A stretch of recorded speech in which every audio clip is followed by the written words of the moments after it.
तेरह मिनट रोजा खुलने को है। 13 मिनट मैंने आपसे 9 या 10 मिनट तक बात करूंगा और इंशाल्लाह आखिरी 3 मिनट अल्लाह से दुआ करेंगे। आप सबको इस चीज का इल्म होना चाहिए कि अल्लाह रोजे से पहले, खोलने से पहले हमारी दुआ की कबूलियत सबसे ज्यादा होती है। इसकी हम दुआ करेंगे। अच्छा, आप सुने, पहले तो नजम आपकी जो आपने नात पढ़ी, आपका हम सब शुक्रिया अदा करते हैं। दूसरी चीज, मैंने बात करने से पहले मुझे जरा बताते जाए कि किधर किधर से हमारे लोग हैं।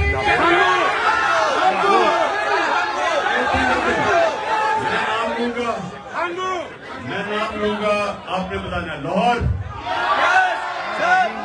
लाहौर, रहीम यार खान, अच्छा ज्यादा है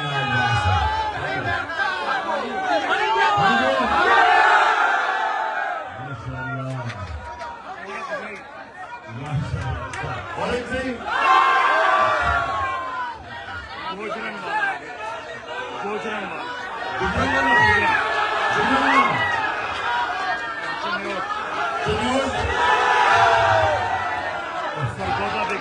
सरगोदा है, सरगोदा ननकाना, सॉरी ननकाना, ननकाना से तो बड़े कमजोर लोग पहुंचे हैं।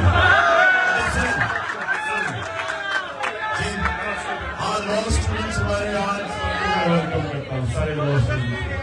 अच्छा जी, आप सुना 9 मिनट लंदन से भी आए, लंदन, कश्मीर, लॉस एंजलिस।